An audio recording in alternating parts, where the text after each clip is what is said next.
Hi, welcome back to EducateTube.com. My name is Sipsky, your host. Today I'll be talking about why I sold my Sony a7 III and kept my Sony a7r3. Now, the reasons may not be what you think, and this is my reasons. Let me go through the logics why I sold my Sony a7 III. I had the Sony a7 III for about 2 weeks in June. I did all the tests needed to decide whether I should keep it or sell it off. Well, I did sell it off, and not because it was a bad camera. In fact, in every way, it's slightly better than Sony a7r3, with two exceptions. The build quality on the Sony a7r3 is better. The 42 megapixel on the Sony a7r3, I love that. Okay, so those are the two things, and that build quality I mentioned affects the overheating problem that Sony cameras sometimes have.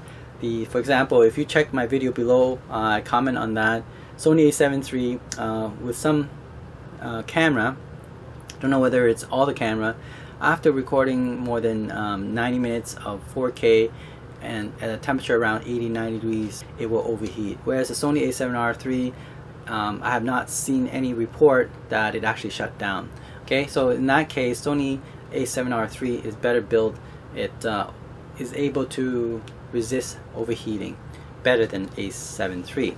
So if you want, professional grade camera, go for the Sony a7r3 and the 42 megapixel. Now, those are not really the reason why I kept the Sony a7r3, with exception to the 42 megapixel.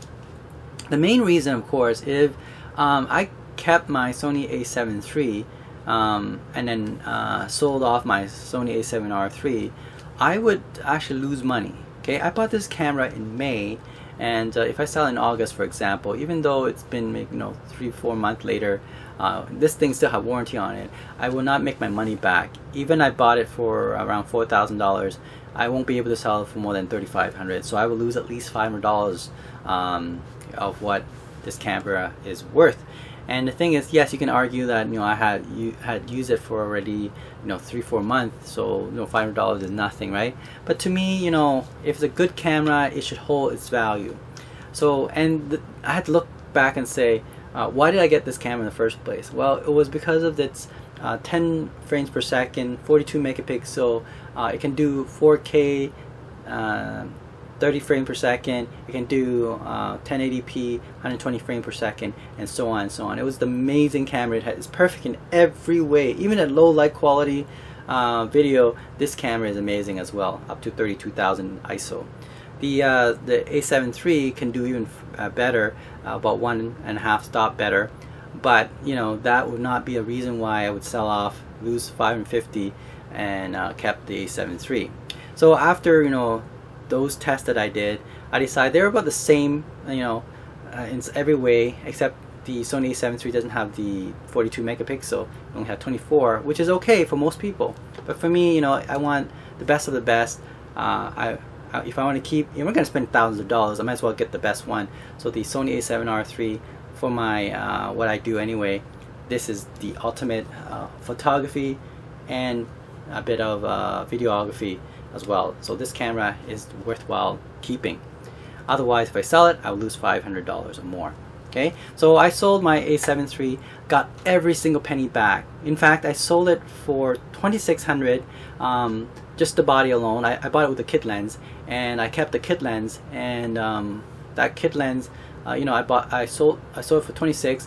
I bought it for $28. So I only lost $200, but that $200 is on the kit lens. I can sell the kit lens for at least $250, and in fact, in that case, I may be able to make back an extra $50 profit.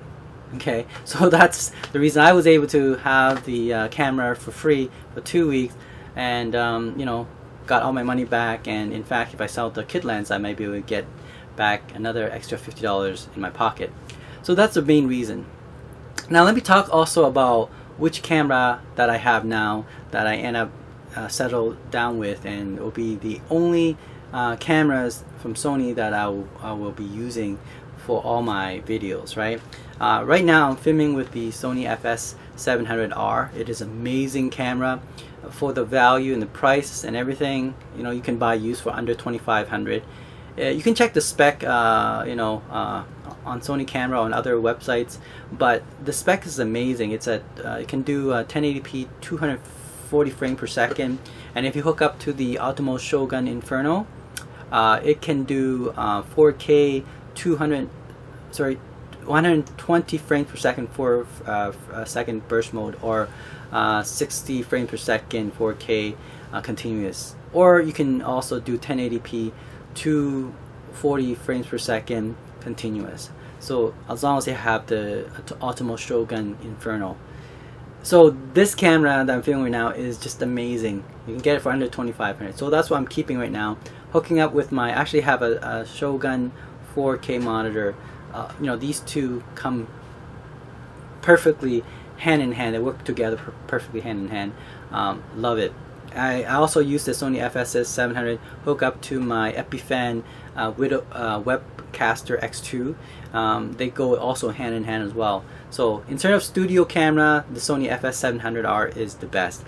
I also end up keeping my Sony a5000. I end up getting actually two of them of different video angle. This is an amazing camera for vlogging. So if you ever you know, want Sony camera, I would avoid, if you're doing vlogging and all that stuff, I would say, and 1080p is good enough for you, don't get the Sony a6000 series. You know, just stick with the a5000. You'll be happy with it, as long as you're just worried, you know, doing 1080p. And of course, if you want amazing photography and video, go for the a7r3. Now you can also go for the a7 III as well. In fact, if I were to, if I don't care so much about the 42 megapixel, that would be the camera I would get instead of this a7r3, because it is a bit expensive. You're talking about $1,200 to $1,500 more compared to this camera compared to the a7 III. All right, so regarding the Sony cameras, yeah, the a5000, FS700R, the a7r3 is the only camera that I'll be having. These are pretty much, you know, if you're doing independent films, documentary, YouTube videos, this is all you need. You just need to get a good lens. All right, I'll talk about lens later on. I think I made a few videos on lens as well, but in the future I'll talk about what I have in my bag, all the lens, and you know, how I try to save money and get the best of the best, and yet still save on money. Okay, thanks for watching EducateTube.com.